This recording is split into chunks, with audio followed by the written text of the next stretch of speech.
साथ लोग जुड़ रहे हैं। तो वहीं जेपी जयंती पर छिड़े संग्राम पर समाजवादी पार्टी के नेता उदय वीर सिंह ने बीजेपी पर तीखा हमला बोला है। उन्होंने कहा कि बीजेपी देश में सब कुछ बेचने पर तुली हुई है। क्या कुछ उन्होंने कहा, सुनाते हैं आपको। जेपी एनआईसी में महाभ्रष्टाचार करने वाले लोग उनके साथ हैं। बीजेपी सरकार नहीं चाहती कि लोग देखें कि जेपी एनआईसी का इतना नाश कैसे हुआ। ऐसे ही संस्थाओं को खराब करके बाद में अपने दोस्तों को बेच देते हैं।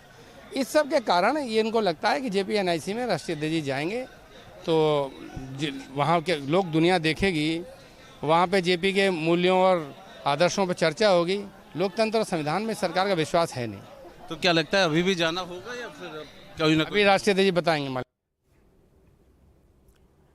तो वहीं जयप्रकाश नारायण की जयंती पर एक बार फिर राजनीतिक माहौल गर्मा गया है। जेपी एनआईसी भवन में निर्माण कार्य का हवाला देकर प्रशासन ने वहां जाने से मना किया है, जबकि अखिलेश यादव वहां जाने पर अड़े हुए थे।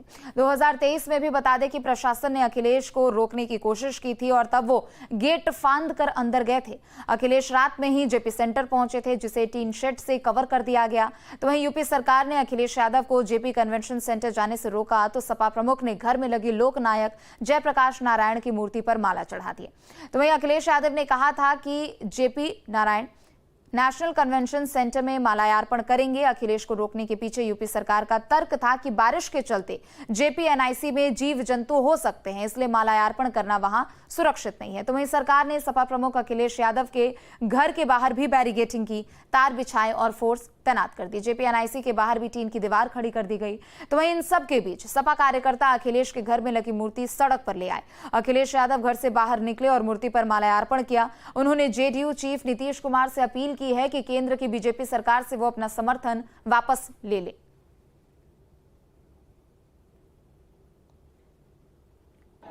समाजवादी लोग जयंती हर साल मनाते हैं और इसी तरह मनाते रहेंगे।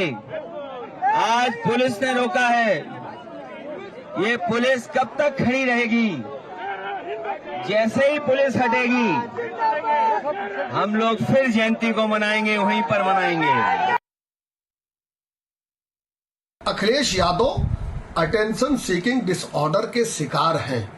बचकानी हरकत के द्वारा मीडिया का अटेंशन केवल पाना चाहते हैं। क्योंकि जयप्रकाश नारायण जी के सिद्धांतों से तो समाजवादी पार्टी का कोई लेना देना नहीं है। समाजवादी पार्टी के डीएनए को उठाकर देखिए तो उसका आचरण जयप्रकाश नारायण जी के सिद्धांतों से बिल्कुल प्रतिकूल है। मेरा अखिलेश यादव से सवाल है कि समाजवादी पार्टी, उनके नेता ये रात के अंधेरे में ही क्यों सक्रिय होते हैं? आज उत्तर प्रदेश की जनता ये जानना चाहती है। बिहार के मुख्यमंत्री जी भी है समय समय पर जननायक जयप्रकाश जी, उनके बारे में वो उन्हीं के आंदोलन से वो निकले हैं। ये मौका मिला है उन्हें भी। ऐसी सरकार जो समाजवादियों को जयप्रकाश जयंती के दिन याद नहीं करने दे रही है, उस सरकार से समर्थन वापस ले लें।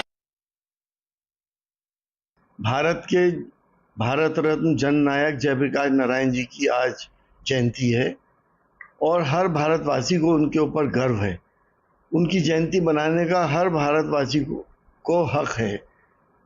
हमारी समझ में नहीं आता कि ये लोग उनकी जयंती तक नहीं मनाना देना चाहते। लगता है ऐसा ये तो गॉडसे की जयंती मनाएंगे, स्वतंत्रता सेनानियों की जयंती ये लोग नहीं मना सकते। हमें शर्म आती है आज कि इस सियासत के ऊपर अखिलेश यादव जी को मजबूरन सड़क के ऊपर उनके प्रतिमा के ऊपर माल्यार्पण करना पड़ा। ऐसे बेबसी हमने आज तक किसी भी पार्टी के दौर में ना सुनी थी और ना देखी थी। और चलिए आगे बढ़ेंगे। बड़ी खबर ग्रेटर नोएडा से आपको बता दें, जहां यमुना प्राधिकरण की बड़ी कार्रवाई देखने को मिली है। आवंटित भूखंडों के ट्रांसफर पर रोक प्राधिकरण की ओर से लगाई गई है। भूखंडों को बिना निर्माण किए बेचने पर रोक लगाई गई है। ज्यादा कीमतें मिलने पर भूखंड बेचने का कारोबार चल रहा था और अब निर्माण किए बिना ही नहीं बेच पाएंगे प्लॉट। बता दें कि यमुना प्राधिकरण इलाके में 264 कंपनी को प्लॉट आवंटित किया गया है। कुल 12 इकाई ही अभी तक संचालित हुई है। दिसंबर 2024 तक 80 इकाई चालू होने की उम्मीद भी जताई जा रही है। तो वहीं बता दें कि मेडिकल डिवाइस पार्क को लेकर आवंटियों को नोटिस जारी किया गया था। मेडिकल डिवाइस पार्क में अभी तक 31 भूखंड आवंटित है और नवंबर तक निर्माण शुरू नहीं हुआ तो आवंटन निरस्त कर दिए जाएंगे। तो यमुना प्राधिकरण की ओर से ये बड़ी कार्रवाई की गई है। निर्माण से पहले फिलहाल आवंटियों को लेकर ये कार्रवाई की गई है।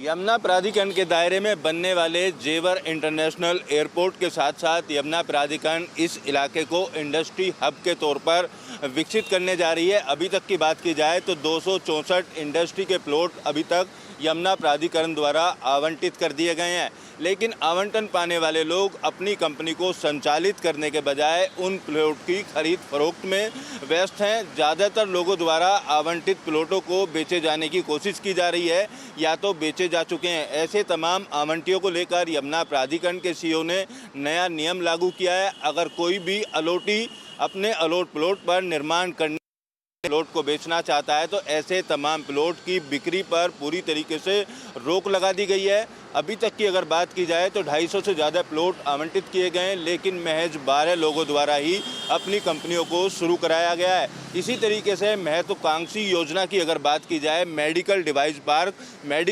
पार्क के नाम पर 31 प्लॉट अभी तक आवंटित किए गए हैं, लेकिन किसी के भी द्वारा अभी अपनी कंपनी संचालित करना तो छोड़िए नक्शा तक अप्लाई नहीं किया गया है।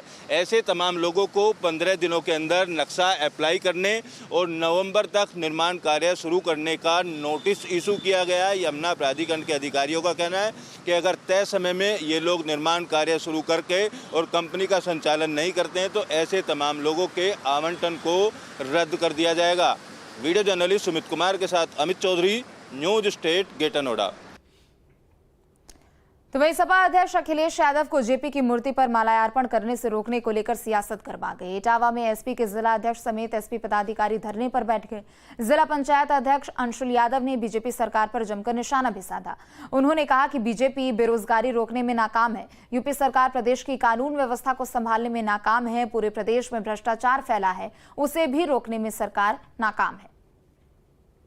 देखिए, आज लोग जयप्रकाश नारायण जी के जयंती के अवसर पर माननीय राष्ट्रीय अध्यक्ष जी आज लखनऊ में JPNIC में उनकी मूर्ति पर माल्यार्पण करना चाह रहे थे, लेकिन जिस तरह से पिछली साल भी भारतीय जनता पार्टी सरकार ने उन्हें रोकने का काम किया था, वही पैटर्न इस बार दोबारा उन्होंने अपनाया। ये भारतीय जनता पार्टी सरकार पिछले 7.5 साल से ज़्यादा हो गए उत्तर प्रदेश में। ये प्रशासन के लोग प्रदेश की कानून व्यवस्था संभालने में नाकाम है, हत्याएं रोकने में नाकाम है, लूटपाट रोकने में नाकाम है, भ्रष्टाचार रोकने में नाकाम है, महिलाओं पर अत्याचार हो रहे हैं वो रोकने में नाकाम है। वहीं अगर हमारे विपक्षी नेता समाजवादी पार्टी राष्ट्रीय अध्यक्ष जी हर किसी कार्यक्रम में जाते हैं तो उसमें व्यवधान डालने का ये लोग काम करते हैं, क्योंकि ये लोग समाजवादी पार्टी से डरे हुए हैं, इसलिए समाजवादी पार्टी के हर कार्यक्रम में व्यवधान डालने का काम करते हैं। तो वहीं देश की 22 नदियों और उसकी सहायक जलधाराओं में